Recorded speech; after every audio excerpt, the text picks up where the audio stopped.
Bonsoir à tous, je me présente, je m'appelle Léonard. Ce soir, on va parler d'ASP.NET 5. Et juste avant de commencer, j'aurais voulu savoir qui parmi vous déjà s'est intéressé à ASP.NET 5 un petit peu, juste pour savoir. Ok. Et vous êtes déjà venu aux précédentes soirées qu'on a fait? Ouais, un peu? Non, pas tous. Bon, juste quelques-uns alors. En fait, je pose la question puisque ça fait, j'ai compté hier, en fait, ça va faire un an presque que je fais des soirées régulièrement sur ASP.NET 5, sachant qu'au début, ça s'appelait pas encore ASP.NET 5, c'était ASP.NET VNext. Et tout ça pour dire qu'en fait, en un an, je me suis rendu compte que les choses, elles ont énormément évolué. Les concepts de base sont les mêmes, mais tout ce qui est tooling, tout ce qui est même, en gros, tout ce que qu'on a pu se dire il y a un an, si vous êtes juste venu il y a un an, bah, ça a complètement changé. C'est-à-dire que les concepts de base sont là, mais toute la forme de la chose, que ce soit sur les éditeurs ou même sur le code en lui-même ou sur tous les outils, tout a changé, tout a été renommé, tout a bougé. Et le but de cette soirée, finalement, en fait, quand j'avais prévu initialement cette soirée, c'était de parler un petit peu d'ASP.NET pour des gens qui faisaient pas encore du développement web Microsoft. Et par exemple, même des gens qui faisaient pas du tout qui n'étaient pas dans l'univers Microsoft, c'est-à-dire qui étaient sur Linux ou sur Mac, par exemple. Il s'avère que la semaine dernière, il y a eu l'événement, la build en fait de Microsoft, donc le gros événement pour les développeurs MS, et qu'à l'occasion de cet événement, justement, Microsoft a annoncé deux choses très importantes qui sont .NET Core. Donc, si vous êtes déjà intéressé à ASP.NET, vous connaissiez déjà un peu ce projet, le but c'est finalement de proposer une CLR .NET qui marche non plus uniquement sur Windows, mais également sur Linux et sur Mac. C'est pas mono, dans le sens où c'est quelque chose vraiment proposé par Microsoft, et que ça sera vraiment le même runtime, pardon, le même code qui sera capable de s'exécuter à la fois sur Windows, sur Linux et sur Mac. Donc c'est-à-dire que c'est un ensemble de librairies qui sera le même, ça ne sera pas une version différente avec des concepts un peu partagés, ça sera vraiment le même code partagé, vraiment la même brique. C'est-à-dire que si moi demain je prends mon Mac et je commence à écrire une application, ben, mon application je vais pouvoir la prendre telle qu'elle, la mettre sur Linux ou sur Windows, l'exécuter et ça devrait marcher pareil.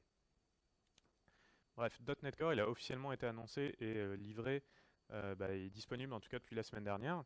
C'est pas la seule chose, puisqu'on a également un éditeur qui s'appelle Visual Studio Code. Je ne sais pas si vous avez regardé ou si vous avez entendu parler de la chose. C'est pas Visual Studio tel qu'on le connaît, c'est-à-dire que c'est pas l'IDE complet, mais c'est une version allégée, c'est une espèce de d'Atom ou de VI ou d'Emacs ou tout ce que vous voulez, mais un peu plus haut niveau en tout cas, et surtout orienté vers les technologies Microsoft. C'est-à-dire que, encore une fois, si demain vous voulez démarrer un nouveau projet web avec les technos MS, vous allez avoir cet outil qui n'a pas toutes les features de Visual Studio, mais qui va vous permettre de travailler dans un environnement ASP.NET et de travailler vraiment proprement. On va le découvrir dans des démos aujourd'hui. Euh, Au final, on va faire assez peu de slides, on va passer assez peu de temps sur les slides. Je vais juste rappeler la philosophie d'ASP.NET 5, puisque vous êtes finalement pas forcément super nombreux à vous être intéressés à la chose. Et après, on fera un peu des démos pour voir comment ça marche. Donc, ce qu'il faut savoir, c'est qu'ASP.NET, c'est une techno qui existe depuis 15 ans maintenant, et que entre la vision d'ASP.NET telle qu'elle était il y a 15 ans et celle qu'il y a aujourd'hui, il y a un fossé énorme. C'est-à-dire qu'à la base, ASP.NET, c'est l'avancée d'ASP, qui était déjà une techno web qui existait depuis plus longtemps. Les gens de chez Microsoft ont pris ça, ils ont essayé de le merger dans le framework .NET, et ils ont essayé de faire une techno qui était adaptée à des développeurs Windows, qui s'appelle ASP.NET Webform. Le problème, c'est que Webform, finalement, il était très corrélé à .NET. C'est-à-dire que Webform était livré, packagé à chaque fois à chaque version majeure du framework .NET. Donc, si vous vouliez des updates dans le framework Webform, il fallait attendre la prochaine version du framework .NET. Mais c'est des cycles de développement très longs, ce qui fait qu'on avait une nouvelle version tous les 2 ou 3 ans. Avec le temps, ça a changé, c'est-à-dire que déjà avec l'arrivée des nouveaux frameworks comme MVC et WebAPI, et maintenant encore plus avec ASP.NET 5, la vision de Microsoft, c'est de se dire qu'ASP.NET finalement c'est une brique qui doit être beaucoup plus légère, qui doit être déconnectée du reste du framework .NET, à la fois dans le cycle des développements, c'est-à-dire que les gens de Microsoft, ils s'adaptent très rapidement maintenant aux nouvelles techno web et ils sont capables de livrer du nouveau code et de packager ça plus rapidement, et donc de le livrer aux développeurs plus rapidement. Mais aussi sur la base de code source existante. C'est-à-dire que si vous faites une application webform, vous allez avoir une référence qui est tirée vers system.web, qui est l'assembly historique d'ASP.NET. Le problème, c'est que system.web, bah, c'est aussi vieux qu'ASP.NET et donc ça a 15 ans. Et donc il y a du code qui a 15 ans là-dedans. Et c'est quelque chose qui est assez monstrueux en volume de code. Et surtout, c'est pas tant la DLL qui est grosse, mais c'est aussi tout le code chargé en mémoire qui est important. C'est-à-dire que quand vous avez votre application web MVC, bah, à chaque fois que quelqu'un fait une requête sur votre site, il y a de la mémoire qui est consommée, qui est utilisée pour traiter la requête. Et cette mémoire-là, elle est d'autant plus importante que tout l'historique qui est traîné par système.web, à savoir les HTTP contexte, les requêtes et les réponses, tous ces objets-là, ils ont une importance. Ils tirent beaucoup de choses qui nous servent bien souvent à rien dans un contexte MVC, et pourtant ça va consommer de la mémoire. Là, finalement, avec ASP.NET 5, le premier point important, c'est la modularité. C'est-à-dire que l'approche qui a été prise ici par les développeurs de Microsoft, c'est de se dire, on ne prend pas une base monolithique qui permet de tout faire, on va plutôt offrir la possibilité aux développeurs de faire le moins de choses possible.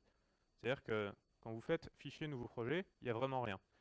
Par contre, si vous voulez une feature bien précise, je dis n'importe quoi, mais servir des fichiers statiques, on y reviendra en fait pendant la démo, ça paraît bidon qu'un serveur web sache servir des fichiers statiques, mais si par exemple votre application elle est hébergée dans un service Windows avec un listener HTTP, c'est pas évident, c'est pas fait de base, parce que le listener HTTP ne sait pas faire ça. Bref, il y a un module pour ASP.NET qui permet de le faire, mais ce module il n'est pas actif par défaut. Parce que la philosophie ici, c'est vraiment de se dire qu'il n'y a rien d'actif, mais que le développeur peut choisir les briques dont il a besoin. Et finalement, cette modularité-là, pour pouvoir être possible, ça a amené les développeurs d'ASP.NET à repenser complètement la gestion des projets. C'est-à-dire que plutôt que d'avoir un bed.csproj ou un website ASP.NET dans lequel on va ajouter des références, comme on le faisait jusqu'à présent, vers la GAC ou vers des paquets nuggets, ici, ils se sont dit qu'ils allaient tout penser paquet nugget, avec des dépendances entre ces paquets. C'est-à-dire que à la base, votre projet ne contient aucune dépendance. Mais pour la moindre feature, vous allez tirer non plus une référence vers le GAC, mais vraiment vers un paquet nugget, qui sera par exemple le paquet qui permet de servir des fichiers statiques. Et ça se trouve, ce paquet-là, il va avoir d'autres références sur des paquets de base, des paquets communs à ASP.NET, mais à chaque fois le plus léger possible. Le but, c'est vraiment de se dire que votre appli, quand vous avez fini de la développer et que vous voulez la livrer sur votre serveur de prod, elle doit être la plus légère possible. Tout ce qui tourne autour de cette nouvelle gestion des projets et des dépendances, c'est quelque chose qui s'appelait le runtime K, en fait, jusqu'à présent. En tout cas, c'est le nom qui avait été donné il y a 1 an. C'est-à-dire que le nom là, il a changé depuis, il y a quelques semaines maintenant, et on va plutôt parler de DNX. Donc c'est pas le rappeur américain, ça n'a rien à voir, c'est juste l'environnement d'exécution d'ASP.NET 5. DNX pour .NET Execution, tout simplement. En gros, ça va être une série d'outils d'utilitaires, de plateformes, qui va offrir une gestion d'une machine virtuelle un peu particulière, propre à ASP.NET, une gestion des paquets, une gestion des dépendances, et plusieurs autres utilitaires qu'on va avoir l'occasion de découvrir. Bref. Ces nouveaux projets vont s'accompagner d'une nouvelle structure de projet qu'on va découvrir ensemble dans les démos, de cette nouvelle plateforme-là, et de ces paquets nuggets. Ce qui est important, c'est que tout ça, c'est open source. C'est-à-dire que l'intégralité de .NET Core et de la stack ASP.NET, elle est open source. Tout le code est sur GitHub, tout le code est ouvert à la contribution. Vous pouvez y aller, déjà suivre le développement, c'est-à-dire que vous avez la liste complète des évolutions, des bugs qui sont faits. Vous pouvez proposer des choses, les équipes Microsoft sont ouvertes. Et vous avez aussi la possibilité sur YouTube, ils postent même chaque semaine une vidéo, en fait, un DSM qu'ils font entre eux. Et vous avez l'occasion de voir tout simplement les directions qu'ils prennent, les changements qu'ils vont faire, qui s'annoncent. C'est d'ailleurs là-dedans, je vous ai dit qu'avant tous les outils s'appelaient K quelque chose, on avait le K Runtime, le KVM, le KPM, etc. Bah, tout ça, quand ils l'ont renommé, ils en ont parlé, ils ont ouvert un peu la discussion dans ces vidéos-là, en fait, qui sont dispo en live via Hangout, mais qu'on peut voir a posteriori sur YouTube. Bref, ils sont vraiment dans une ouverture d'esprit et une transparence qui est vraiment très intéressante pour nous.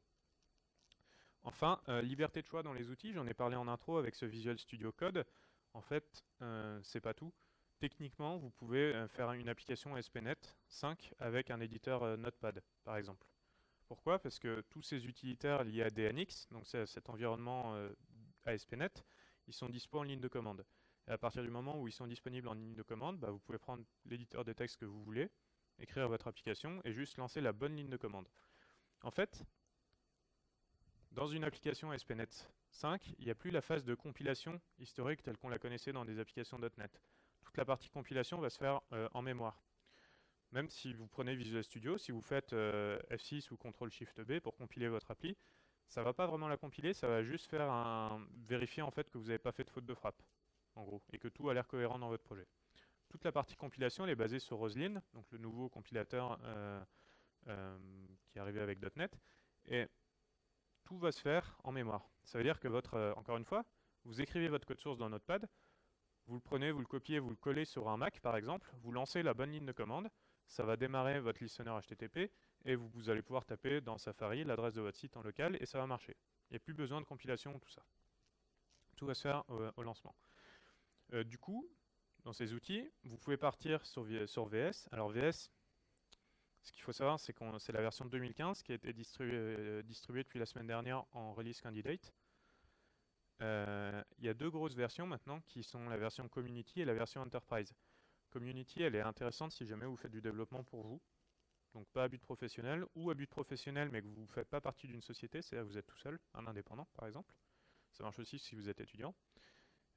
Si vous êtes une petite entreprise, je crois, jusqu'à 5 développeurs, je ne me rappelle plus exactement des conditions, mais c'est pareil, vous pouvez prendre Community et vous pourrez développer du coup des applis web avec, ça marchera, et c'est gratuit. La version Enterprise, elle a tous ces trucs de licence un peu plus compliqués, c'est pour les entreprises un petit peu plus grosses, les boîtes plus grosses. Vous avez ce Visual Studio Code, qui est plus un éditeur de texte qu'un vrai IDE, puisqu'il n'y a pas toutes les features de Visual Studio. En gros, Visual Studio Code, c'est le cas où vous voulez juste taper du texte et avoir 2-3 raccourcis pour lancer les commandes DNX. On verra comment ça marche. En gros, vous allez être très proche de la ligne de commande, alors que dans Visual Studio, vous pouvez tout faire au clic-clic à l'ancienne. Et puis surtout, vous avez tous les outils de debug et tous les outils qui permettent d'être plus productifs dans la création d'applications. Mais vous avez aussi la possibilité d'utiliser Atom ou tout ce que vous voulez comme éditeur de texte, sachant que Microsoft a aussi publié deux outils qui sont OmniSharp et Culture, et qui permettent d'une part d'avoir l'intelligence dans Visual Studio, dans l'éditeur de votre texte de votre choix, de la même manière que dans Visual Studio, mais aussi cette étape de vérification que votre code est cohérent, c'est-à-dire que ce n'est pas juste de l'intelligence où il va vous proposer des suggestions, il va aussi vérifier que vous n'avez pas écrit des bêtises par rapport aux dépendances de votre projet. Et puis vous avez donc Culture qui va venir intégrer tous les outils, toutes les lignes de commande d'ASP.NET 5 à cet éditeur de texte. Et enfin, c'est plus rapide, ça rejoint le côté modulaire, c'est-à-dire que comme on a cassé le lien avec tout l'existant, tout l'historique de système.web et d'ASP.NET, bah finalement, votre application elle va juste être beaucoup plus rapide parce qu'elle va contenir beaucoup moins de choses en mémoire. Elle va vraiment faire le minimum possible. Enfin, en tout cas, ce pourquoi elle est pensée. Ce qui est vraiment très intéressant ici, on va le voir encore plus en regardant un peu le code et la structure, c'est que Microsoft s'est beaucoup inspiré de ce qui se faisait avec Node.js par exemple. C'est-à-dire que le but ici, c'est vraiment d'être le plus léger possible. Se concentrer sur ce que le développeur veut, et plus lui donner 1000 outils d'un coup, mais plutôt lui laisser la possibilité de prendre les outils dont il a besoin. Enfin, une dernière chose, je reviens juste sur .NET Core. Donc vous avez cette version allégée du framework, mais vous pouvez toujours targeter la version complète. C'est-à-dire que la version allégée compatible Linux, Mac et Windows, elle ne contient pas tout .NET tel qu'on connaît. Par exemple, toutes les API WPF et Windows Form, elles ne sont pas dedans, parce que ce n'est pas le but. Celles-là, elles n'ont pas vocation à tourner sur Linux et sur Mac. En gros, votre application, vous allez avoir la possibilité de targeter l'un ou l'autre, ou les deux. C'est juste que si vous targetez .NET Core et .NET classique, eh ben, vous allez devoir vous restreindre à certaines API. Normalement, pour le cas d'une appli web, c'est assez. Mais si par exemple vous voulez utiliser les API de Windows Form pour éditer des images, c'est assez courant dans certaines applis web, ou vous voulez accéder à des API un petit peu particulières, aux API de threading classiques de .NET, bah, ça ne va pas marcher, parce qu'elles ne vont pas exister dans .NET Core. Pour certains besoins, Microsoft propose des paquets Nuggets, donc adaptés, compatibles avec .NET Core, mais ce n'est pas forcément le cas. Bref. .NET Core, ça marche, mais pas tout le temps. En gros, si vous avez une application historique, existante, surtout déjà si c'est une application webform, .NET Core, ça ne marchera pas, c'est pas compatible. Il n'y a pas la volonté de le rendre compatible pour l'instant. A l'inverse, si vous avez une application MVC ou Web API, il y a déjà plus de chances que ça puisse rentrer dans le moule. D'autant plus que ASP.NET 5, ça s'accompagne aussi d'une nouvelle version d'MVC, qui est MVC 6, où il y a beaucoup de changements. Mais Microsoft a apporté aussi des briques pour rendre un niveau de compatibilité entre MVC 5 et MVC 6. C'est-à-dire que sans que vous ayez à réécrire tout votre code, ils savent donner les chimes, donc des des simulacres qui vont permettre de rendre MVC6 utilisable sous la même forme qu'était utilisable MVC5. Bref. On va regarder en pratique ce que ça donne. Pour après. Donc ça, c'est VS ici en version Enterprise 2015. Donc comme c'est la release candidate, vous pouvez la télécharger sur le web, il n'y a aucun souci. C'est assez intéressant à découvrir. Une fois que vous l'installez, là encore, vous pouvez choisir uniquement les features dont vous avez besoin. Vous avez ce template ici, l'application web ASP.NET. Et si vous créez un nouveau projet, vous allez avoir deux choix. Ce qu'on appelle ASP.NET 4.6, en fait, c'est pas la version précédente d'ASP.NET 5. C'est-à-dire que les deux existent en parallèle. Actuellement, la vraie en prod, celle qu'on connaît jusqu'à il y a très peu, c'est ASP.NET 4.5. ASP.NET 4.6, ça continue à exister, c'est-à-dire que c'est ASP.NET tel qu'on connaît, l'ancien, avec Webform, avec MVC, le complet, avec ce système web. ASP.NET 5, c'est une branche en parallèle qui vient se greffer avec toute cette notion de DNX, donc avec la possibilité d'avoir ce .NET Core utilisable et toutes les choses dont on va parler aujourd'hui. Bref, vous avez le choix entre les deux. Nous, ce qui nous intéresse ici, bien évidemment, c'est la partie ASP.NET 5. Et on va commencer par faire une application vide un petit peu, juste pour s'intéresser un petit peu à l'organisation d'un projet ASP.NET 5. Hop. Alors, avant toute chose, si ça veut bien répondre. Oui. On va juste aller ici.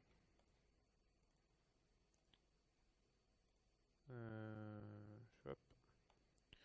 Ça ressemble à ça un projet quand on le regarde dans l'explorateur Windows. Ce qui est assez important ici, c'est le fichier project.json et le fichier xproj. C'est-à-dire que project.json, en fait, finalement, c'est ce qui représente un projet au sens DNX, donc le runtime ASP.NET 5. C'est-à-dire que sans ça, votre projet il n'existe pas, c'est pas un projet ASP.NET 5 valide. Le fichier .xproj, lui, par contre, c'est votre projet juste pour Visual Studio. C'est-à-dire que si demain vous voulez créer une application ASP.NET 5 sur Linux ou sur Mac, ces deux-là, vous n'en avez pas besoin. Vous pouvez les avoir si jamais vous avez récupéré le projet d'ailleurs, mais si vous les avez pas, c'est pas gênant. En fait, c'est l'équivalent du CSproj qu'on connaissait avant. Si on regarde quelle tête ça a, c'est tout simplement juste un bête fichier msbuild, voilà, donc tel qu'on le connaissait. C'est juste qu'il a été allégé. C'est-à-dire qu'il n'y a plus la liste des fichiers, il n'y a plus la liste des dépendances telle qu'on le connaissait. Si vous ouvrez un CSproj actuellement, vous avez tous vos fichiers qui sont contenus dans votre projet. C'est une galère à merger parce que si vous travaillez sur TFS ou sur un source control, que vous êtes deux à éditer un CSproj de manière assez intense en même temps, souvent c'est super galère à merger. Ici, il n'y a plus ça, il n'y a plus ces problèmes parce qu'on ne décrit plus les fichiers qui sont présents dans un projet. En fait, lui, ce qu'il va faire, c'est qu'il va tout simplement scanner tout le répertoire. Ici, quand il voit votre project.json, il se dit, ok, ici il y a un projet ASP.NET 5, je vais chercher tous les fichiers qui existent sur le disque. Et ce qui compte donc, c'est ce fichier-là. Maintenant, si je jette un petit coup d'œil à ça, on voit ça. Donc exit encore une fois la partie MSBuild telle qu'on le connaissait, l'historique avec ce XML très lourd et pas facile à comprendre. Et à la place, on a un JSON plus ou moins léger. En fait, là-dedans, techniquement, on pourrait enlever beaucoup de choses. Ce qui va compter le plus, et ce qui nous intéresse pour le moment, c'est ça. C'est cette partie dependencies. Ici, en fait, vous allez exprimer les paquets nuggets dont vous dépendez. C'est-à-dire que votre application, si elle a besoin d'utiliser, je parlais tout à l'heure des fichiers statiques, mais c'est aussi vrai si, pour MVC par exemple, si votre application va utiliser MVC, alors vous allez ici rajouter une ligne pour MVC. C'est super simple, regardez. En plus, je suis dans VS, donc je vais avoir de la complétion. Microsoft, ASP.NET, ça me paraît pas mal. MVC tout court, ça me paraît bien. Et ici, automatiquement, il va aller voir sur Nugget les versions qui sont disponibles. Moi, MVC 6 avec la bêta 4, donc c'est le stade actuel d'ASP.NET 5, ça me va. Je fais ça, et je ne sais pas si vous avez eu l'œil assez vif, mais ça a clignoté par là. En gros, si je déplie là, j'ai quoi? J'ai ça. En gros, DNX, vous avez compris, c'est l'environnement ASP.NET 5. 4.5.1, c'est la version finalement complète du framework. Et Core 5.0, c'est la version de .NET Core. C'est-à-dire que mon projet ici, il target automatiquement les deux. Pourquoi? Parce que ici, j'ai ce petit morceau-là qui dit je vais prendre le framework 4.5.1 et DNX Core 5.0. Je vais y revenir juste après. Mais en gros, c'est ces deux lignes-là qui font que j'ai ces deux lignes ici. Et si j'ouvre ça, hop, là je trouve tout simplement, vous voyez, 3 lignes qui correspondent aux 3 lignes ici. Et vous voyez ce petit icône, si vous le connaissez, c'est l'icône de Nugget, donc le gestionnaire de paquets de Microsoft. Encore une fois, ce qui est assez intéressant, c'est que dans la vue telle qu'on connaît de Nugget actuellement dans VS 2013, ça ressemble pas à ça. Là, ils ont ajouté vraiment la notion d'arborescence, c'est-à-dire que je peux voir que le paquet MVC, il dépend sur d'autres paquets. Par exemple, le paquet Authorization, Course ou MVC Razor. Et à chaque fois, je peux remonter ici, vous voyez? Et je peux découvrir que tous les paquets, finalement, bah, il y a une vraie arborescence et qu'ils aboutissent tous en fait plus ou moins aux mêmes choses. Mais bref, vous voyez, il y a vraiment cette notion de paquet-là qui tire des dépendances de manière récursive. Si j'ouvre l'autre, c'est un tout petit peu différent. Pourquoi? Parce que je trouve bien mes paquets là, mais je trouve aussi ça.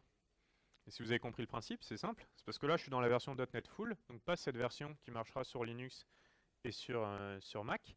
Donc du coup, j'ai aussi des choses qui sont pas des paquets nuggets, mais qui sont des dépendances du GAC. Vous voyez? C'est-à-dire que si je suis dans ce mode-là, que je target pas le core, je peux aller tirer des choses de la GAC. Mais du coup, ça veut dire que mon appli, elle ne fonctionnera pas sur Linux et sur Mac. Par contre, si je dis que je supporte uniquement le core, je ne peux pas tirer des liens vers le GAC. Je peux prendre que des paquets nuggets. Et des paquets nuggets qui devront du coup être compatibles avec Mac et Linux. Je l'ai fait ici à la main, mais bien évidemment, toute cette gestion, je peux la faire ici à l'ancienne. À l'ancienne, pas tout à fait en fait, puisque si vous connaissez Nuggets sous VS 2013, vous allez voir que ça a beaucoup changé entre ce qu'on a actuellement ici et ce qu'il y avait dans 2013. Mais en gros, si ici je veux un paquet, par exemple pour gérer les fichiers statiques, donc j'ai plus la fenêtre modale comme j'avais avant, je peux venir là et l'ajouter. Alors, il faut que je le trouve, c'est tout. Ça va s'appeler static files, je pense. Non, forcément. On va chercher un autre, diagnostics.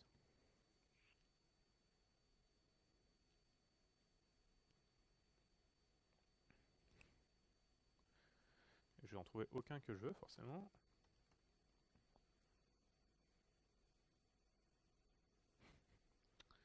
Allez, facile. Voilà, donc je veux le prendre. Donc on voit ici que j'ai bien EF6. Je peux l'installer. Chop. Là.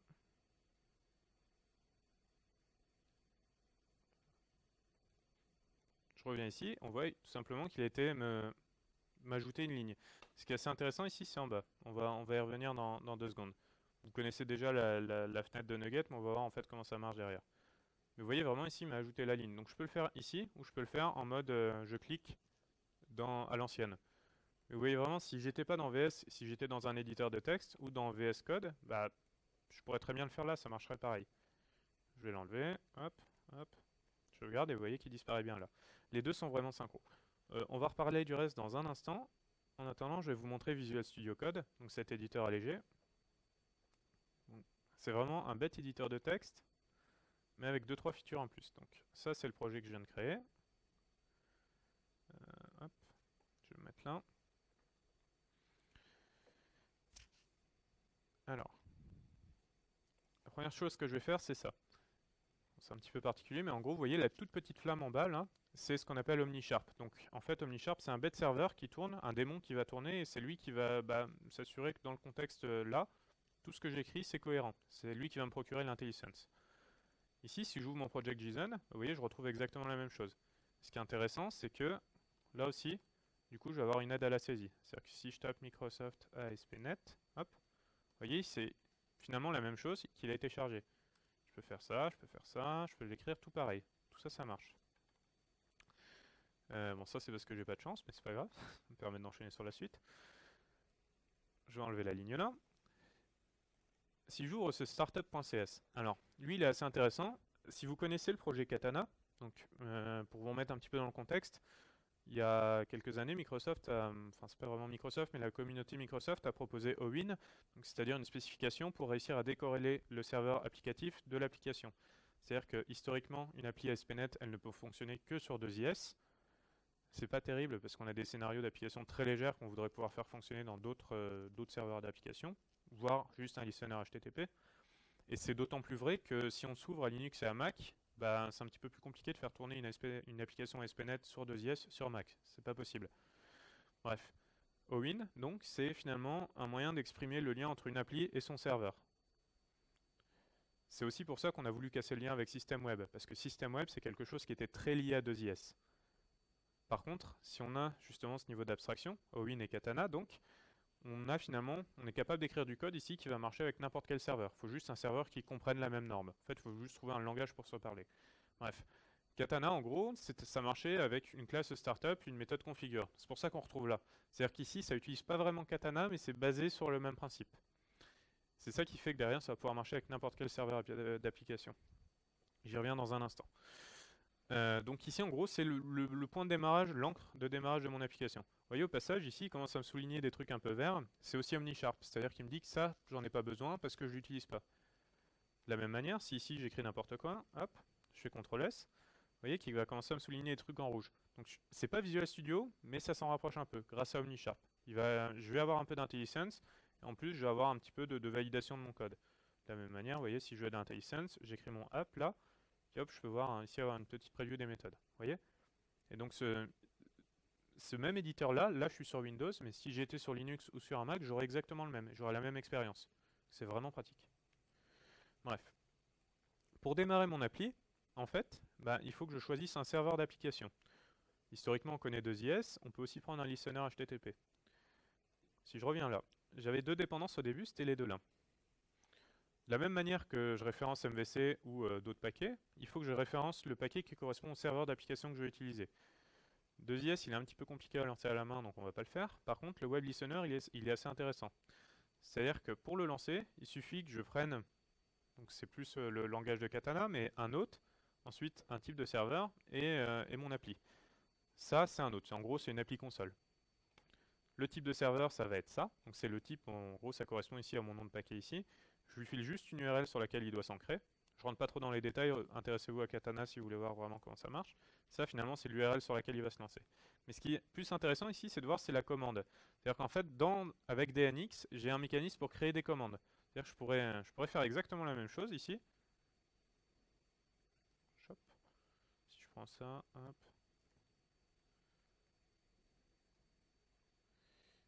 Hop, et que je viens mettre Toto, ça marcherait ici. Web, c'est absolument pas obligé, on met ce qu'on veut. Ce qui compte, c'est ce qu'on va mettre derrière. Là, il se trouve qu'on lance un serveur web, mais de la même manière, je pourrais lancer n'importe quoi en fait. Je pourrais lancer un script, un batch, une commande, une autre appli, peu importe. C'est juste des commandes. Par contre, ces commandes, à quoi elles vont me servir? C'est simple, j'ai ici la commande palette, donc c'est un peu ce qu'on trouve dans pas mal d'éditeurs texte sur d'autres plateformes. Et ici, je peux taper le nom de ma commande. Par exemple, si je tape Toto, c'est celle que je viens de créer là. Vous voyez automatiquement qu'est-ce qu'il me propose? DNX 2 points. Donc en gros, il a vu que c'était une commande qui était liée à l'environnement ASP.NET et on voit le détail de ma commande. Si je l'exécute, hop, il me lance ici mon appli console. Je vais avoir un petit texte qui va s'afficher au bout d'un moment. Voilà, started. Et si je viens lancer un navigateur web, que je navigue hop, sur l'URL, c'était celle-là qui était configurée. Vous voyez, j'ai bien ce message Hello World qui s'affiche. Pourquoi? Parce qu'en fait, hop, ici j'avais ça. Là encore, sans rentrer dans les détails de Katana, il y a un principe qui diverge de l'historique ASP.NET. En fait, là où avant on faisait des modules HTTP et des handlers HTTP, on va plutôt parler de middleware maintenant. Ça, c'est un bête middleware qui dit quoi? Qui dit que pour toutes les requêtes qui arrivent, peu importe la page sur laquelle elles tapent, c'est pas très important, je vais juste me contenter d'écrire Hello World dans la sortie. C'est-à-dire que là, vous voyez, je suis sur la racine de mon site, mais je peux faire ça, on s'en fout, ça écrira toujours pareil. Si vous avez déjà regardé un peu du Node.js, vous devriez vraiment reconnaître ça en fait, parce que la base d'une appli Node.js, ça ressemble beaucoup à ça. Bref. Ce mécanisme de commande, donc il est très intéressant. Là, j'ai lancé donc mon appli sur un web listener, donc un listener HTTP. J'ai pas la lourdeur de 2IS. Et si par exemple je suis sur Mac ou Linux, je vais pas prendre cette classe-là. Je vais prendre un autre paquet qui s'appelle Kestrel. Pourquoi? Parce que en fait, celui-ci, ce web listener-là, il se base sur des couches qui est le HTTP6 qui est dispo uniquement sur Windows, qui n'existe pas sur Mac et Linux. Mais si par exemple je prends ça, Kestrel, voilà. Hop, lui, il va être compatible avec Mac et Linux. Et donc du coup, si je prends ce paquet-là et que je crée une commande pour le lancer lui, je vais vraiment pouvoir prendre mon appli, l'exécuter de la même manière et sur Linux, et sur Windows, et sur Mac. Ça va marcher. Bref. Web Listener, il faut juste retenir, ça marche que sur Windows. Si je veux lancer 2IS, je vais revenir dans VS. Hop. Et puis c'est simple, dans VS, j'ai pas besoin de faire la commande à la main. Je vais juste aller ici. Je choisis la commande qui m'intéresse, donc lui il a automatiquement rajouté une commande de ZS Express parce que j'ai mon petit paquet là. Mais je pourrais aussi lancer mon web en fait, vous voyez? Ça c'est juste le bête, ma bête commande web. Si je la lance, au final,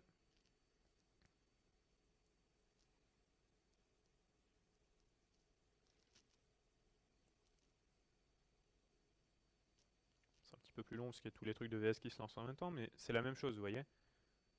J'ai mon serveur pareil qui est démarré. Maintenant, si je le ferme, hop, et que je reprends 2IS, cette fois-ci, on trouve quelque chose qu'on connaît un petit peu plus, il me lance mon Chrome, et surtout, vous voyez ici en bas à droite, il m'a lancé mon 2IS Express. Ça marche pareil, sauf qu'il s'est pas mis du coup sur le port 5000, puisque le port 5000, il était configuré pour le listener HTTP. Ce qui est assez intéressant par contre, si je prends un 2IS Express, hop, et que je viens dans mon fichier startup, regardez ici, on écrit Hello World sur la sortie, je vais changer ça, je dis Hello World 2 par exemple. Regardez bien ici, je fais CTRL S. Alors forcément ça le fait pas. Bon, c'est pas grave. Je viens faire F5 ici. Super, ça ne marche pas. Je vais le faire d'une autre manière. Je remets Hello World, je relance sans le debugger, cette fois ça sera mieux.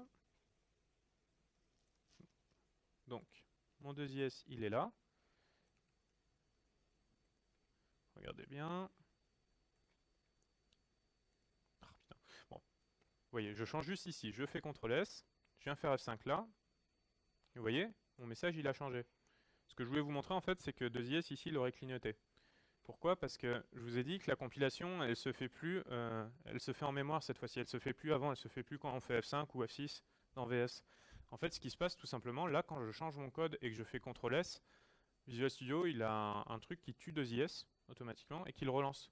Ce qui fait que la prochaine fois qu'il y a un utilisateur qui va faire F5 sur mon site ou qui va faire une requête sur mon site, le site se réchauffe, il recompile à la volée le code et c'est pour ça que ça m'a servi automatiquement.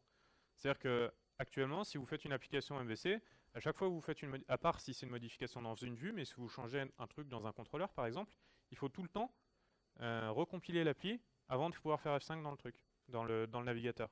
D'accord? Bah là, il n'y a plus ça. Vous pouvez vraiment changer votre code en live, faire CTRL S, aller faire F5 dans le navigateur et ça marche. Ça n'a pas marché la première fois parce que j'avais le debugger attaché. Donc c'est juste le petit truc.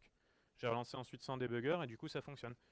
Mais là, on voit vraiment l'idée, si je l'avais fait dans un éditeur texte, c'est pareil, en fait, je peux aller changer mon code en live, et hop, ça marche. Il faut juste faire la petite tâche qui tue le serveur web et qui le relance à la volée à chaque fois. VS le fait pour nous, c'est un autre intérêt à utiliser VS pour le coup. Voilà. Juste pour avancer un petit peu plus sur ASP.NET 5 d'une manière générale, si je reviens ici dans mes paquets, ou avant ça plutôt. Je reviens ici. Des commandes, il y en a d'autres. Je vous ai parlé de DNX, mais en fait, DNX, c'est une série d'outils. Donc il y a DNX qui nous permet de lancer notre site web. Vous voyez ici DNX2.web. C'est lui qui lance une commande. Si j'étais dans un PowerShell, je pourrais taper DNX web, bah, ça lancerait mon appli, ça exécuterait la même. Ici, VS Code en fait me wrap juste l'appel aux commandes. DNU Restore, c'est ce qui me permet de faire la restauration des paquets. C'est-à-dire que là, regardez, si je veux ajouter Entity Framework par exemple, alors j'espère qu'il va me crier dessus comme tout à l'heure, vous voyez, il me dit qu'il n'arrive pas à le résoudre. Il me dit d'exécuter la commande de restauration puis de relancer VS Code. Donc, si je fais un restore, DNU Restore, bon, j'ai vraiment pas de chance, mais bon, en tout cas, vous voyez qu'il m'a lancé la restauration des paquets. Là encore, si vous connaissez Node, bah, ça marche de la même manière. En gros, il a été rescanné mon fichier ici, project.json, il a vu la liste de dépendances et il a essayé de les résoudre. En fait, c'est juste pour ça, je pense que ça marche pas. Chop, voilà. Si je re-sauvegarde et que je relance, DNU Restore.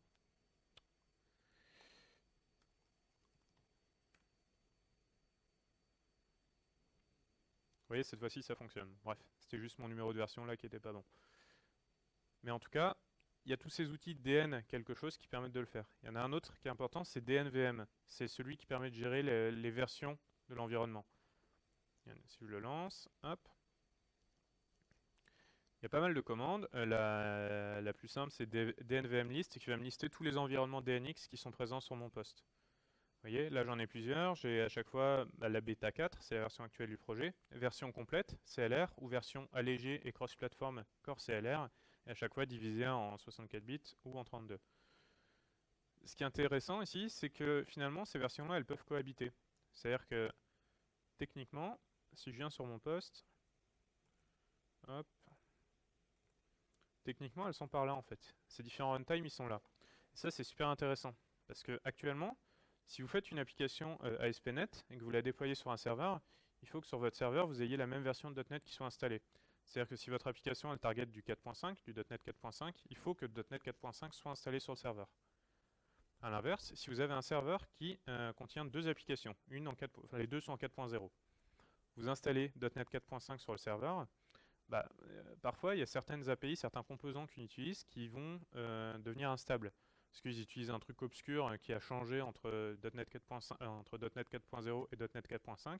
Finalement, juste en installant la nouvelle version de .NET, ça remplace des composants de base dans le GAC et ça pète vos applis.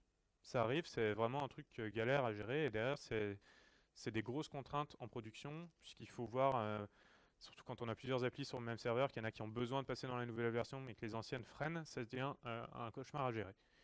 L'avantage de DNX et surtout de la version Core, c'est qu'il y a une notion de bin deploy. C'est-à-dire que votre application, elle ne va pas juste se contenter de référencer des paquets nuggets dans un fichier project.json, elle peut aussi être packagée, publiée directement avec sa propre version de .NET. C'est-à-dire que quand je vous ai montré ça tout à l'heure, quand je vous ai montré cette petite arborescence, cette petite hiérarchie de paquets, hop, en fait, si je tire vraiment ici tout au bout, je tombe sur des trucs de base, genre system.runtime. Mais ça représente quoi? Ça représente une version allégée de .NET, vraiment. Mais au final, là j'ai exprimé quelques paquets qui ont exprimé leur dépendance, mais j'ai pas grand chose.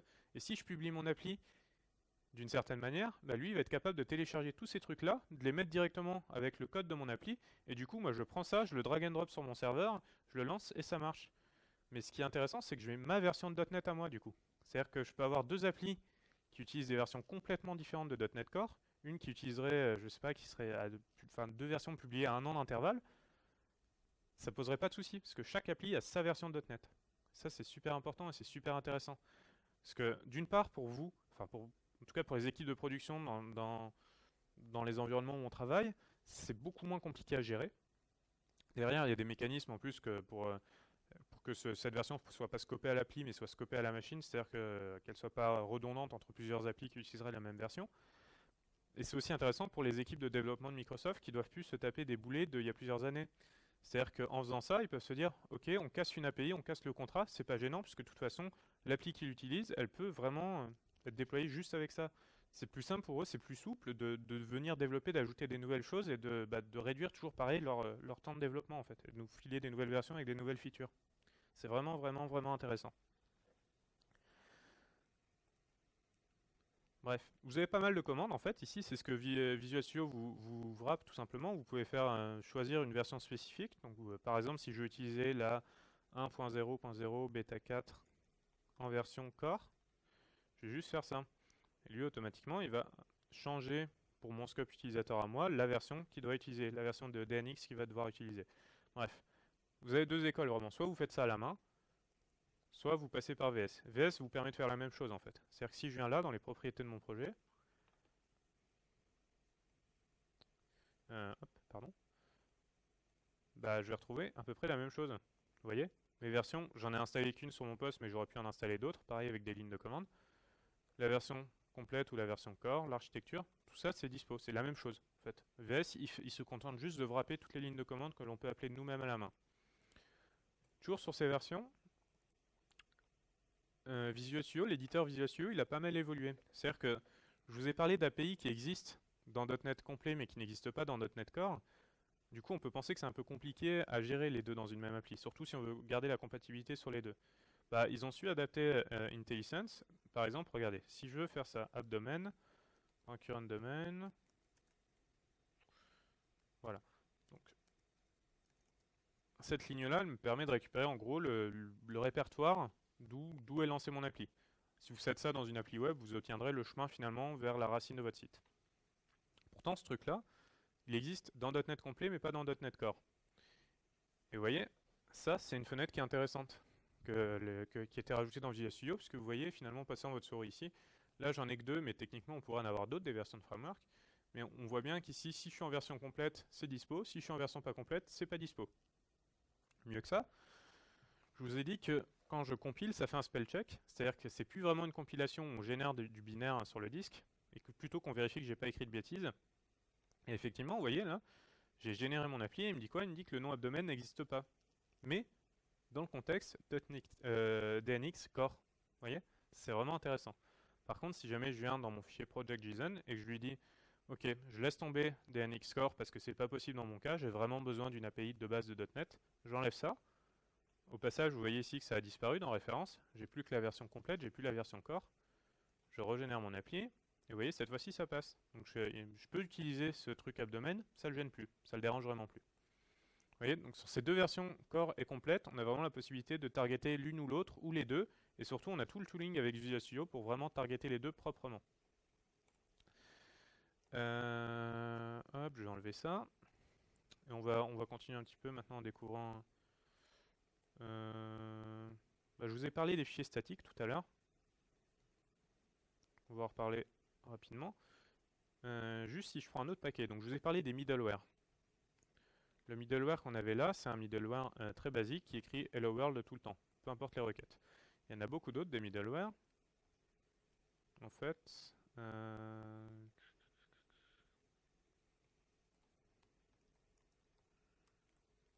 voilà, non.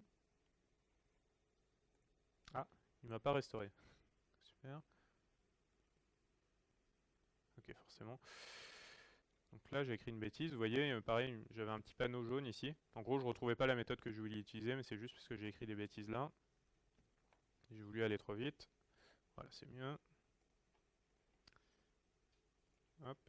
Donc, des middleware, il y en a d'autres. Il y en a des qui sont données de base. Le paquet diagnostic ici nous donne plusieurs choses. Il nous donne une page d'erreur. Parce que la page d'erreur que vous connaissez en ASP.NET, cette page jaune, elle est même plus là en fait. On a vraiment le minimum de choses. C'est-à-dire que là, si jamais j'avais une erreur dans mon appli, je ne le saurais pas, je ne verrais pas le détail. Si par exemple je veux pouvoir afficher une erreur vraiment, je vais pouvoir utiliser ce middleware là. Je vous en montre juste un autre basique avant, c'est le Use Welcome Page. C'est un truc qui existait déjà avec Katana qui permet juste de débugger que l'application marche bien.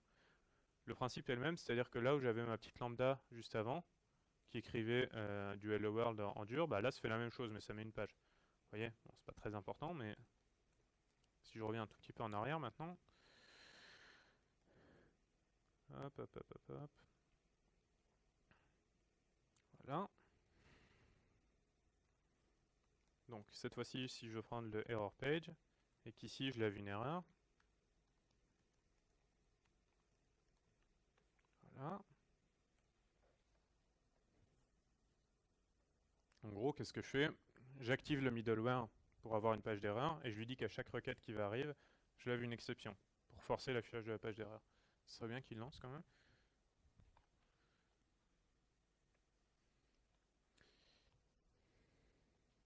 Non. Super. Bon, alors, les outils, ils ont quand même vachement gagné en stabilité. Si vous étiez venu aux précédentes sessions, en gros, à chaque fois, je pense que j'ai jamais réussi à faire une démo ou une série de démos complètes sans que VS crache au moins 2 fois dans les soirées. Franchement, ça va beaucoup mieux maintenant. Genre, le crash là, je l'ai encore jamais eu sur la RC là. Putain. Bon, c'est pas grave. On va pouvoir le faire ici, de toute façon. Donc, je vais faire la restauration de mon paquet. Non, je l'avais déjà restauré. Je vais juste lancer mon serveur web. Si VS c'est pas marché, c'est pas très grave. On a d'autres éditeurs maintenant. Et puis, je vais aller sur mon site. Hop, et voilà. Vous voyez, ça, finalement, c'est la page d'erreur. Si j'avais fait ça sans activer le middleware qui gère les erreurs, j'ai rien du tout. Mais là, je lui ai dit, ok, j'ai besoin d'une feature minimale, c'est la gestion des erreurs. Donc j'active mon middleware, et hop, je lève une exception, et ça me sort ça. Bon, là, j'ai pas grand chose comme info, parce que mon appli, elle est juste super légère, elle fait un peu rien, en fait. Mais c'est juste que, vous voyez, il faut bien comprendre cette notion de middleware, et du fait qu'on ait rien. On a vraiment le minimum, pour avoir le moins de consommation mémoire, en fait, sur mon site. Si on veut passer à MVC, MVC ça marche aussi avec un middleware en fait au final. Putain, 2 heures après.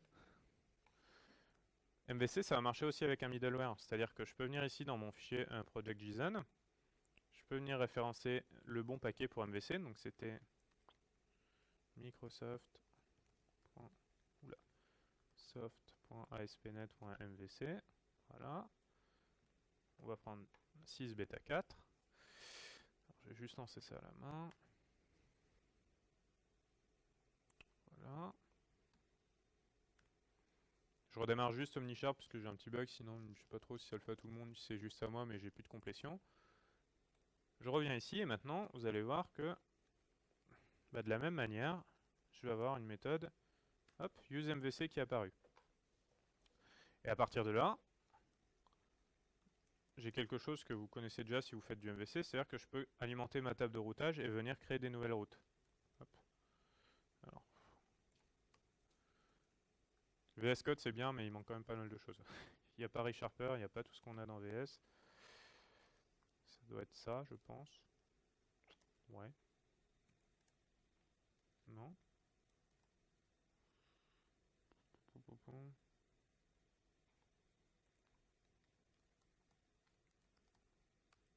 Ça peut-être alors. Non plus. Bon, c'est pas grave, je vais le faire autrement. En gros, là je branche le middleware d'MVC, mais ça suffit pas parce qu'il y a une nouvelle notion qui est super importante avec ASP.NET 5, c'est l'injection de dépendance. Quand on fait du MVC, c'est super important de pouvoir faire de l'injection de dépendance. Pourquoi? En 2 mots.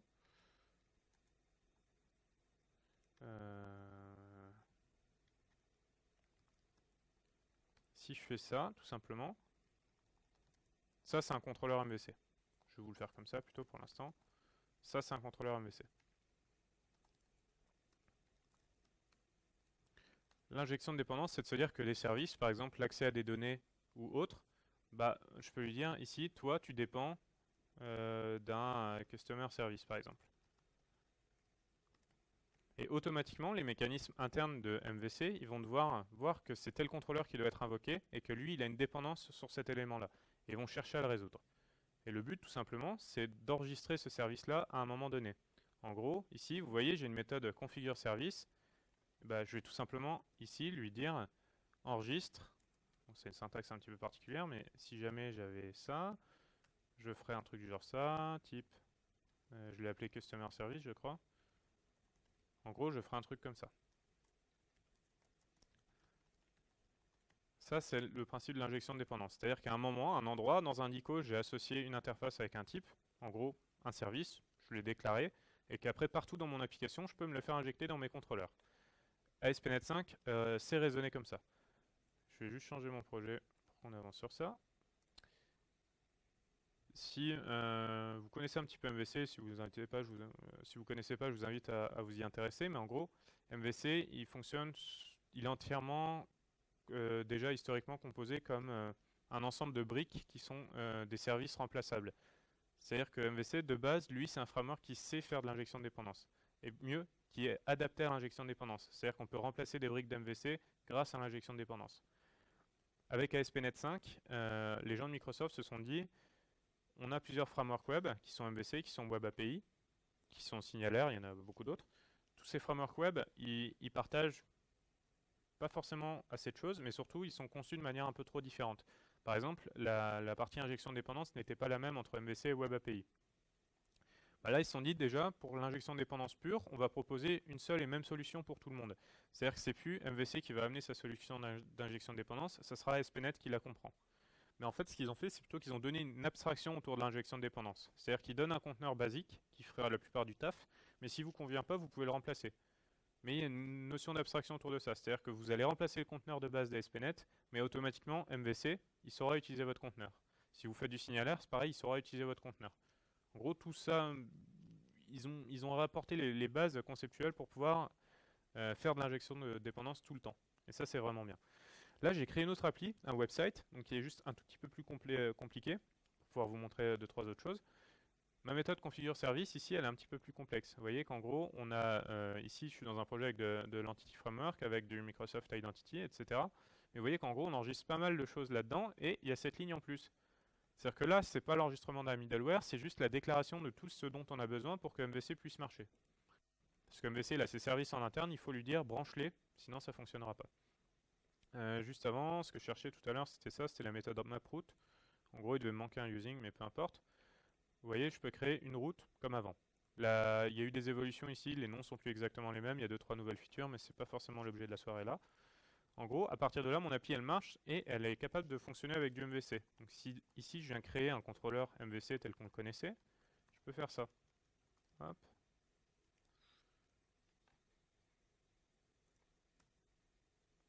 Décidément. Ah ça c'est sympa aussi. Ça c'est une nouvelle feature dans VS. Le add package, il est vraiment bien. C'est-à-dire que vous tapez un nom, historiquement, il sait le résoudre uniquement dans ce que vous avez déjà référencé dans votre projet. Si vous avez de la chance et que vous avez ReSharper, vous savez que ReSharper, il connaît deux, trois choses. Si c'est des choses dans le GAC notamment, il sait aller tirer la référence. Bah là, c'est encore poussé au-delà, c'est-à-dire que VS, il va être capable de vous proposer des choses même vers des paquets qui ne sont pas encore installés, et même vers des paquets nuggets. Mais surtout, c'est plus ReSharper, c'est VS qui le fait de base. C'est vraiment bien. Hop. Donc ici, j'ai juste ajouté ma directive using parce que mon paquet était déjà là. Et en gros, je vais pouvoir faire ça. I action result. Vous voyez, ça ressemble vraiment à un contrôleur MVC tel que vous le connaissez. Et ça marchera. Et donc ici, il faudra que j'aille créer ma vue avec mon dossier product, pardon, ma vue Razor. Je ne vous le fais pas là, ça n'a pas vraiment changé ça. Ce qui a changé par contre, je vous montre ça dans un instant. Alors, product, on va mettre un ID. Ici, si je fais ça,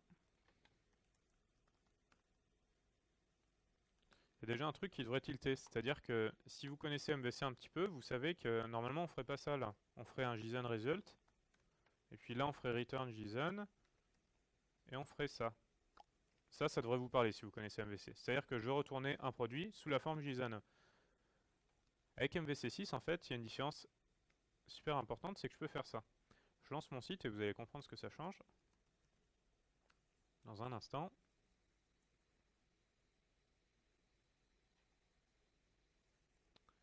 Hop. Donc, dès que j'ai Fiddler qui arrive,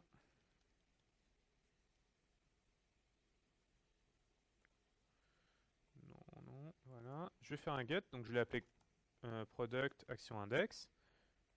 Si j'exécute, hop, j'obtiens bien mon produit ici, donc j'ai pas mis d'ID, mais vous voyez, je l'obtiens sous la forme JSON. Regardez, maintenant je vais venir dans mon composer, je vais venir rajouter ça. Accept application XML. J'exécute. Bon, j'ai pas de chance, ça marche pas parce que j'ai pas dû installer le bon support, mais en gros, ce que je voulais vous montrer ici, des mots un tout petit peu ratés, c'est parce qu'il manque une dépendance dans mon projet, mais en fait, ça, c'est un comportement qui existe avec Web API. Ce qui se passe, c'est que dans MVC6, c'est plus juste MVC6, c'est MVC6 et Web API. Les deux frameworks ont été mergés. En fait, ça, c'est ce qu'on pouvait écrire quand on faisait du Web API. Mais maintenant, il n'y a plus de contrôleur et d'API contrôleur. Il n'y a plus les deux dépendances, c'est la même chose. C'est-à-dire que là, je peux faire ça, et automatiquement, ça va s'adapter au format demandé par le client. Ici, c'est vraiment juste qu'il me manque il me manque la dépendance en fait sur le bon framework qui me permet de formater du XML, c'est tout. Faudrait que j'ajoute, vous voyez, je sais pas où il est, mais bon, en gros, faudrait que j'ajoute une ligne là-dedans pour supporter le XML. Et automatiquement, ça s'adapte au format. C'est du Web API, ça existait déjà avant. La différence maintenant, c'est que je vais plus faire un contrôleur Web API, un contrôleur MVC. Je peux mixer les deux, c'est-à-dire que je peux très bien avoir ça là, et puis à côté faire un HTTP1, comme ça, n'importe quoi, que j'appelle contact et qui retourne une vue. Vous voyez, ça c'est possible. Si je savais écrire, je sais pas ce que je fais, enfin bref, peu importe. Alors, je suis tombé sur un pauvre nom déjà utilisé. Vous voyez, je peux très bien avoir dans le même contrôleur les deux qui soient mixés. C'est pas très grave. Ce qui est encore mieux en fait, c'est que je peux faire ça. Et ça marche pareil. Regardez, je relance. Je reviens ici. J'exécute ma requête. Et vous voyez, c'est toujours pareil, il m'a retourné mon item. En fait, il y a une autre notion aussi qui est nouvelle avec MVC6, c'est les contrôleurs POCO. C'est-à-dire que votre contrôleur, il n'est plus obligé d'hériter de contrôleur. C'est juste une classe, comme vous voulez. Vous pouvez la faire hériter de votre truc, de rien du tout, comme vous voulez. C'est pas très grave. C'est surtout intéressant quand vous faites des web API. Parce que si vous voulez juste un truc qui retourne un objet, que la sérialisation, tout ça, ça soit le framework qui s'en occupe, que vous voulez pas vous en occuper, c'est possible. Vous voyez, tout ça, c'est des nouvelles features de MVC6. Il y en a vraiment beaucoup. Je vous ai parlé tout à l'heure de l'injection de dépendance. Qu'est-ce que je pourrais me faire injecter là-dedans? le Logger Factory par exemple, je peux aussi faire ça.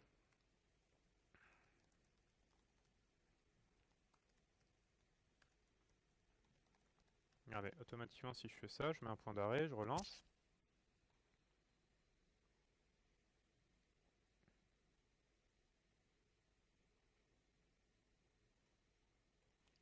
Je fais ma requête comme d'hab. Hop. Ici je break. Et si ça veut bien réagir, voilà, vous voyez qu'ici j'ai reçu une instance de Logger Factory. Parce que ce truc-là, hop, il a été déclaré, il a été branché là-haut. J'avais un add, voilà. J'ai ici un truc qui me branche mon Logger Factory, enfin qui est branché de façon de base. Bref. En tout cas, il y a tout ce support d'injection de dépendance, il est là. Si je mets mes services à moi, c'est pareil, ils vont se faire injecter. Vous voyez, tout ça, c'est de nouvelles features de MVC. Il y en a une autre que j'aime beaucoup. Est-ce qu'ils le font? Peut-être là. Voilà. Ça, c'est super important. Si vous regardez ici, on voit bien, il y a du violet là sur ces trucs-là, sur ce form, ASP, contrôleur et tout ça. En fait, historiquement, si vous connaissez encore une fois MVC, vous connaissez ce genre de choses. Begin form, avec des... bah là j'aurais une div, et puis à l'intérieur j'aurais peut-être un HTML textbox for, pardon, avec M, je sais pas ce que j'ai dessus, etc. Vous voyez, ça c'est l'écriture historique qu'on a dans une vue Razor avec MVC, jusqu'à la version 5. La galère souvent sur ça, c'est que si je veux customiser des choses, alors, j'ai pas de chance. Voici, voilà. Si je veux customiser des choses, par exemple le HTML un peu généré, je suis obligé de passer par des objets anonymes comme ça, en filant des noms d'attributs. Par exemple, si je veux changer une classe HTML, je suis obligé de faire un truc comme ça. C'est pas très élégant. Vous voyez? D'autant plus là, je suis obligé de mettre le arroba, sinon c'est un mot-clé réservé à C# et ça va pas marcher. Mais vous voyez qu'en gros, c'est pas très élégant, c'est pas très lisible. Une nouvelle feature qui s'appelle les tags helper dans MVC6, elle permet d'écrire ça différemment. C'est-à-dire que je vais écrire que du markup, comme si j'écrivais du HTML, sauf qu'à la manière d'AngularJS ou de ce genre de framework, je vais ajouter des attributs ici qui sont namespéciés, vous voyez, ASP-quelque chose. Et automatiquement, finalement, bah, il va y avoir une étape qui va être faite par Razor au moment de la compilation de la vue, qui va être de remplacer tout ça et d'exécuter des tag helper associés. C'est-à-dire que pour lui, il va voir qu'il y a une balise form, que dessus il y a ça, controller manage action. Donc lui, il va se dire, ok, ce form-là, en fait, il faut qu'il target le controller manage et l'action change password. Du coup, il va aller regarder la table de routage et générer le bon lien. De la même manière, vous voyez ici, j'ai un input. Donc ça, c'est l'équivalent de HTML textbox for. Vous voyez, il voit qu'il y a ça, ASP.NET for, ASP pardon, for. Donc lui, il doit dire, ok, ici, il faut que je génère un input et que cet input soit lié à la propriété all password. Mais là où c'est vraiment bien, c'est que j'ai de l'autocomplétion vraiment ici. Vous voyez? Je peux mettre ce que je veux. C'est pas juste un bête truc où ils font de l'analyse. Ils ont vraiment poussé l'éditeur là-dessus. Il y en a vraiment des complets, vous voyez. Cette div, par exemple, ça va me générer carrément un contrôle. Et surtout, c'est extensible cette notion de tag helper. Vous pouvez créer les vôtres. Si, je sais pas, vous voulez, je dis n'importe quoi, mais si par exemple vous faites une application qui doit afficher des contacts, et ben vous pourriez avoir un truc comme ça. Contact, list, égale, je sais pas, all, truc du genre. Ça serait possible. Il faudrait juste créer le bon tag helper et ensuite l'inclure dans vos vues. En fait, tout ça, ça marche parce que ici, dans mon layout, hop,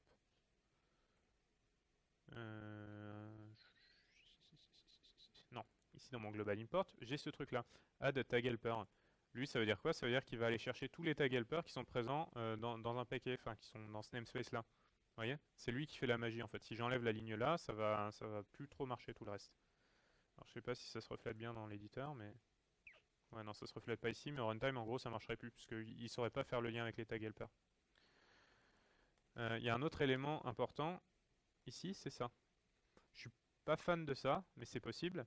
C'est-à-dire que je vous ai parlé de l'injection de dépendance, donc on peut se faire injecter maintenant dans n'importe quel contrôleur ou n'importe où en fait dans votre appli ASP.NET, vous pouvez vous faire injecter des services. En fait, c'est même possible de se faire injecter des choses dans les vues. Alors peut-être pas des services parce que ça serait pas très propre sur le plan MVC, mais ça c'est quand même intéressant. Vous voyez ici en gros qu'est-ce qu'ils disent? Ils disent que il y a un objet iOption d'app settings, donc c'est quelque chose qui était branché ici dans mon startup, je sais plus où, mais par là, peu importe. En gros, qui a été branché dans le lancement de mon appli. Et ça va me permettre finalement dans toutes mes vues de pouvoir accéder à mes app settings. Ça peut être intéressant quand par exemple vous avez le nom de votre appli ou des trucs comme ça qui sont tirés de la configuration. Bah, actuellement, dans une appli MVC, c'est un peu chiant. Il faut soit faire une child action qui va faire ça, qui va faire ce rendu, qui va aller lire les infos au bon endroit, ou qui va mettre des choses dans le viewbag. C'est un peu galère des fois. Bah, avec ça, finalement, vous pouvez vous faire injecter une espèce de truc de conf global que vous avez chargé au démarrage de l'appli et l'utiliser ensuite partout comme ça. Voilà. Il y en a plein, plein, plein d'autres des features autour d'MVC. Je vous en montre, allez, deux, trois toutes petites dernières. Ah oui. Alors, tout à l'heure, j'ai évoqué les fichiers statiques. Sur l'organisation, ce qui est super important, c'est que si vous regardez, il y a ce fichier www.root qui est arrivé, qui n'existait pas avant. Actuellement, quand vous faites une API MVC5, vous avez sur le même niveau, alors ça dépend si vous changez un peu l'arbre de base, mais vous allez avoir vos vues, vos contrôleurs, mais aussi vos JS, vos CSS et tout ça, tous les fichiers statiques. Tout est mélangé. Du coup, quand on veut déployer son appli, bah, on fait le publish, mais sinon, c'est pas forcément ce qu'on doit déployer. Là, c'est un peu différent puisqu'ils ont inclus, enfin, ils ont créé en fait une notion de webroot. Si je reviens ici, la toute première ligne, elle dit quoi? Elle dit webroot www root. Ça veut dire tout simplement que tout ce qui correspond en fait à la racine de mon site web, c'est ce dossier www.root. En gros, tout le reste, là, c'est des fichiers qui seront jamais servis par le serveur. Ils ne doivent pas être servis directement. C'est-à-dire que c'est du code qui va s'exécuter, qui va peut-être faire qu'au final, il y a quand même des actions qui se font quand l'utilisateur fait une requête. Mais le fichier, par exemple, project_readme.html, il ne pourra jamais être attaquable. C'est-à-dire que si je fais mon site /project_readme.html, ça ne me donnera rien. Par contre, si ce fichier-là, je viens et je le mets là-dedans, ça marchera. Parce que ça, c'est les fichiers qui sont attaquables via mon site web. Vous voyez? En gros, ce www.root, ici, ça correspond à la racine de mon site web. C'est pour ça que je retrouve derrière mon CSS, mes images et si je ne sais pas trop ce qu'il y a, voilà les libjs que j'utilise. Bref, à partir de là, donc on voit qu'ici on a ce petit www.root qui s'affiche là, mais on a aussi ce truc là, dépendance. C'est pas la même chose que référence. Référence, vous vous rappelez, c'est DNX, DNX Core avec tous les paquets nuggets. Il y a quelque chose qui s'utilise de plus en plus dans le monde du web, mais pas Microsoft justement, c'est ce qu'on appelle des task runners. Donc c'est la possibilité de pouvoir exécuter des tâches sur le poste du développeur. Des tâches communes, par exemple, ça va être de minifier du JS, par exemple. On avait une solution pour le faire avant avec MVC 4,